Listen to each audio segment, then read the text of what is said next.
Halo, hari ini kita akan membahas tentang sistem pertahanan tubuh.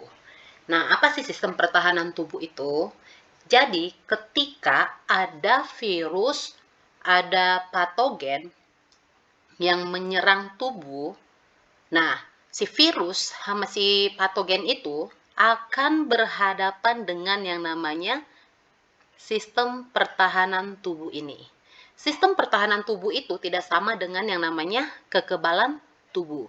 Sistem pertahanan tubuh ini, dia tuh yang berfungsi untuk melindungi. Jadi sistem pertahanan tubuh itu, salah satu yang termasuk ke dalam kelompok sistem pertahanan tubuh ini adalah kekebalan tubuh. Contoh lainnya adalah kulit. Itu termasuk ke dalam pertahanan tubuh. Yang hari ini kita akan bahas itu adalah sistem kekebalan tubuhnya atau sistem imun. Jadi manusia itu mempunyai mekanisme kekebalan tubuh untuk memberantas atau untuk melawan berbagai jenis antigen yang masuk ke dalamnya. Jadi ini akan memberantas antigen yang masuk ke dalamnya. Apa itu antigen? Antigen itu mikroorganisme atau eh,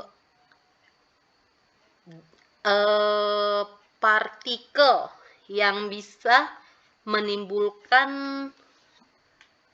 penyakit atau yang menimbulkan respon imun kita. Nah, kekebalan tubuh ini dibagi ada dua, yaitu kekebalan aktif dan pasif. Ada aktif dan pasif. Aktif di sini fungsinya adalah untuk menghasilkan antibodi. Ini menghasilkan antibodi.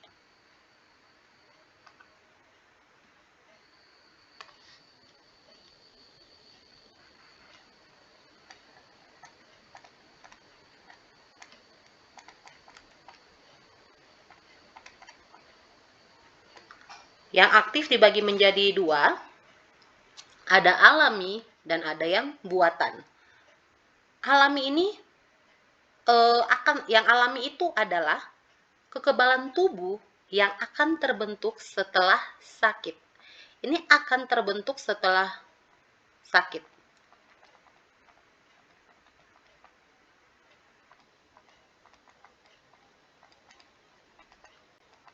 Kalau yang buatan itu contohnya adalah vaksin. Vaksin di sini fungsinya adalah merangsang terbentuknya antibodi.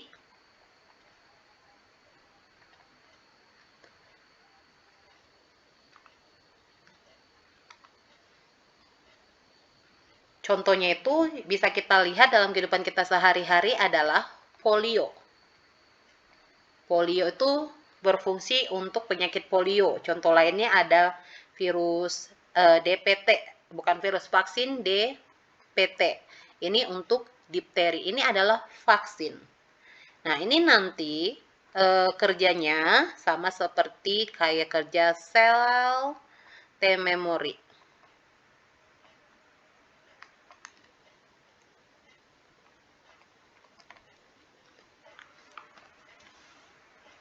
Berikutnya yang pasif. Pasif di sini kekebalan tubuh yang didapat dari pemindahan antibodi dari satu individu ke individu. Dari satu individu ke individu.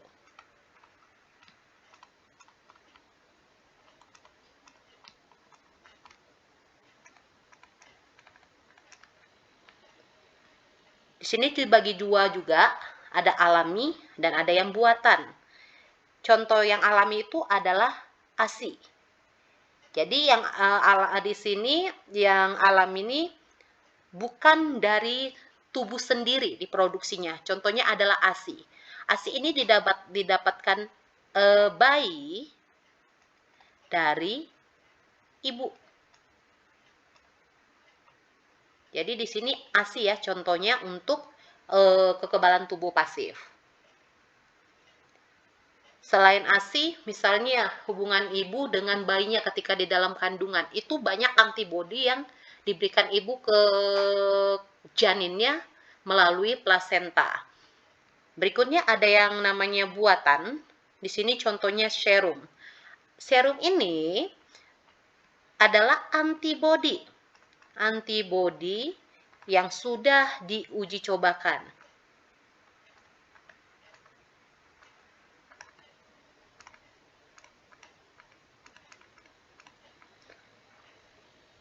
Serum ini sebenarnya sama dengan vaksin. Hanya perbedaannya adalah kalau serum ini jangka waktunya itu lebih panjang.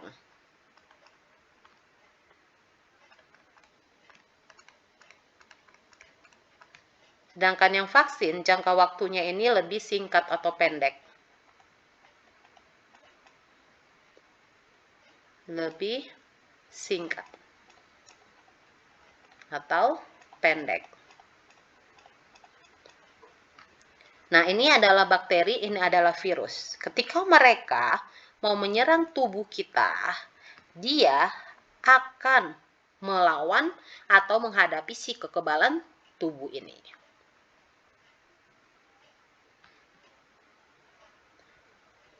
Nah, apa sih fungsi si kekebalan tubuh kita ini?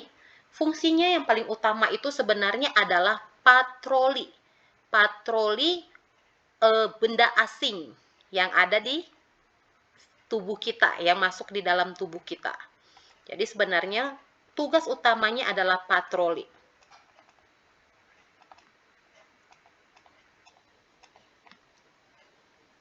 Itu adalah tugas utamanya. Tugas lainnya apa? Tugas lainnya adalah melawan patogen. Patogen ini apa? Patogen itu tadi mikroorganisme atau agen yang menyebabkan sakit atau menjadi penyakit. Contohnya di sini adalah virus, bakteri, jamur, dan lainnya. Yang berikutnya fungsinya adalah menyingkirkan sel yang rusak. Ya, tubuh kita ini pasti akan ada sel-sel rusak ya. Penyebabnya bisa benturan, bisa juga trauma. Ketiga, mengenali dan menghancurkan sel-sel abnormal.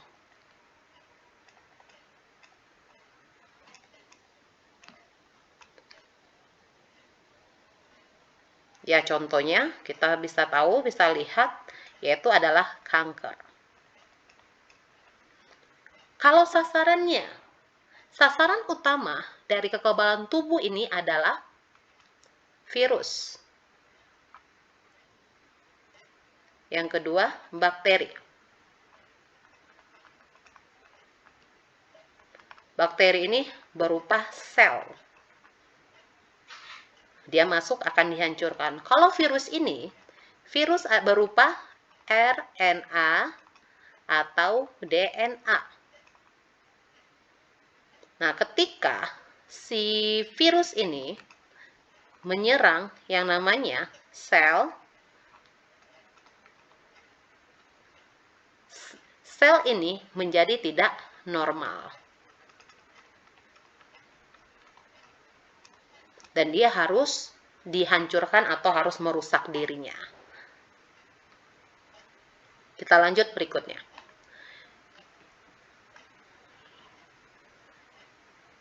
Tadi sasarannya sudah ya, sudah dibahas yang sasarannya. Sekarang kita langsung ke vektor. Di sini yang menjadi vektornya kita bisa lihat ini adalah kelompok darah ya, kelompok macam-macam sel darah. Di sini ada hematopoiesis. Apa itu? Hematopoiesis ini adalah proses pembentukan si sel-sel darah ya, artinya. sel-sel darah di dalam tubuh. Di sini yang akan kita bahas itu adalah si basofil. Basofil ini bersifat basa, neutrofil netral, eosinofil ini asam. Ini adalah kelompok si granular. Sedangkan yang monosit dan limfosit ini adalah kelompok granular. Jadi ini yang akan kita bahas. Kita pindahkan ke sini. Jadi tadi ada neutrofil, ada basofil, eosinofil, monosit, dan limfosit. Oke, di sini si neutrofil ini fungsinya atau peranannya itu adalah sebagai makrofag, menghancurkan benda asing yang masuk ke dalamnya.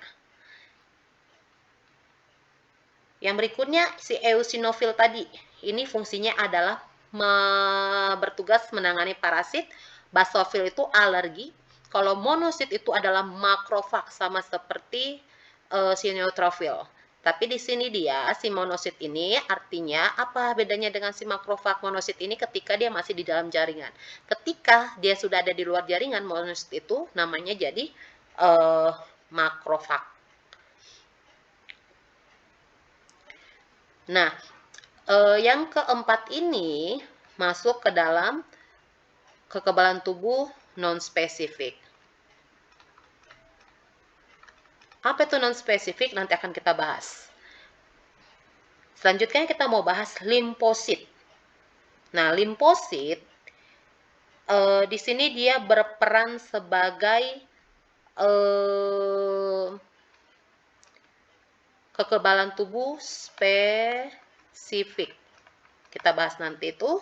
Kita mau bahas dulu bedanya apa sih si sel T sama si sel B ini. Sel T di sini dia ini membunuh secara langsung.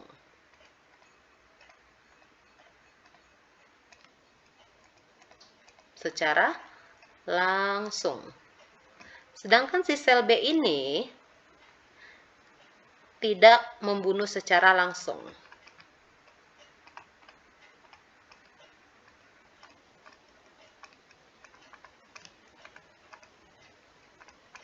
Itu perbedaan yang pertama. Yang kedua, si sel T ini termasuk imunologi seluler.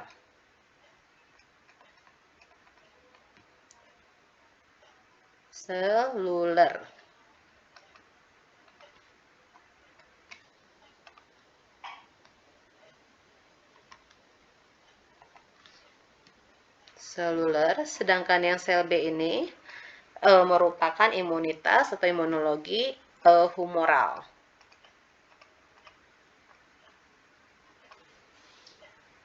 Berikutnya, persamaannya mereka itu sama-sama dibentuk di sumsum tulang belakang. Di sumsum tulang. Dibentuk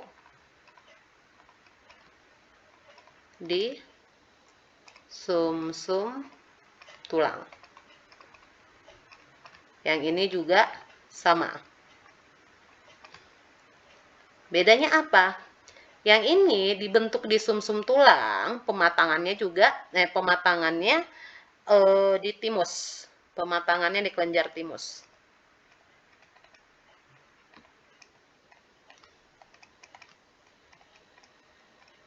Sedangkan yang sel B ini dibentuknya di sumsum tulang, pematangannya juga di sumsum tulang.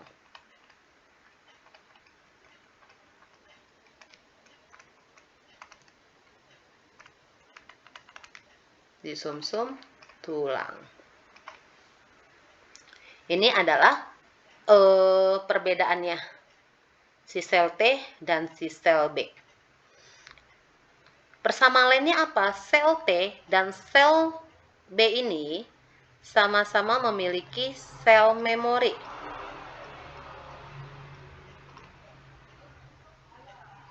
Mempunyai kemampuan untuk mengingat dan mengenali si benda asing yang masuk ke dalamnya. Nah, kita langsung masuk ke contohnya nih. Contoh dari si sel T sama si sel B. Kita lihat di sini ada yang pertama adalah di sel T. Ada yang namanya sel helper. Tunggu sebentar, oke. Ada yang namanya si sel helper. Fungsinya ini adalah untuk mengaktifkan sel B.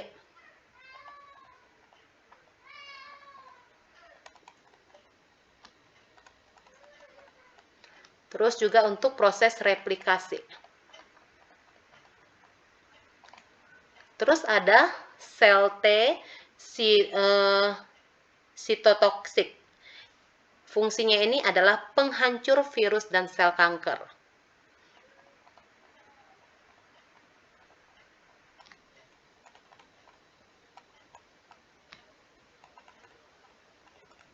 Yang terakhir ada sel T delayed tipe hypersensitif. Ini fungsinya adalah untuk makrofag pada reaksi hipersensitivitas. Ya, itu fungsinya.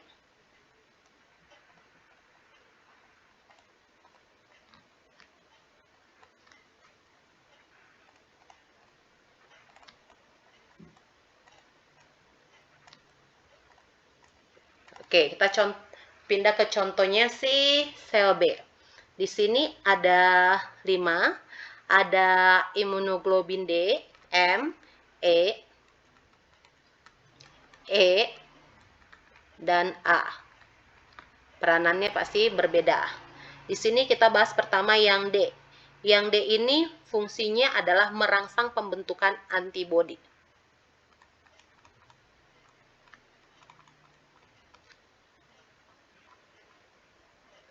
Di sini ada yang M. Yang M itu berfungsi untuk menangani namanya infeksi.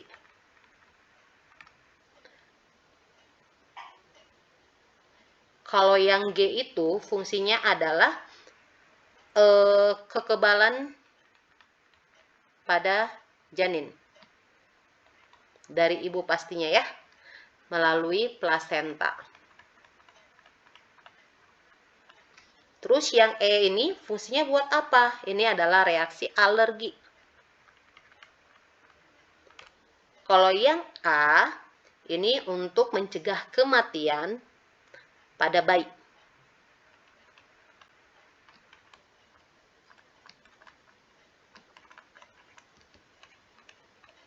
Yang biasanya disebabkan gangguan sistem pencernaan. Oke, berikutnya. Kekebalan tubuh itu ada yang spesifik dan ada yang non-spesifik. Di sini namanya ada yang non-spesifik atau sering disebut bawaan dan non-spesifik. Yang kedua ada didapat dan spesifik. Bedanya apa? Bawaan itu sudah ada dari lahir. Nah, biasanya ini dapat mengenali dan mempertahankan diri ya, mempertahankan diri terhadap benda asing apapun.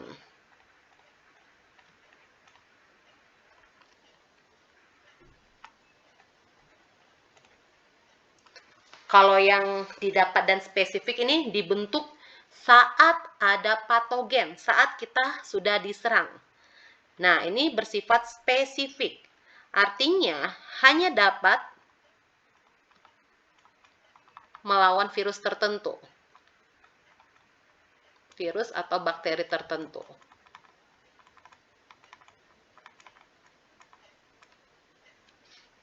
Yang ini tidak menghasilkan sel memori.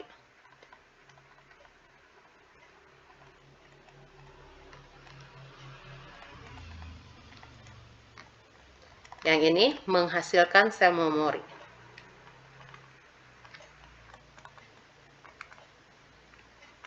Ini tadi contohnya adalah yang selain limfosit. Ini contohnya limfosit. Ini sisanya, ada neutrofil, basofil, eosinofil, dan monosit. Oke, cukup sekian sistem pertahanan tubuh. Tuhan berkati.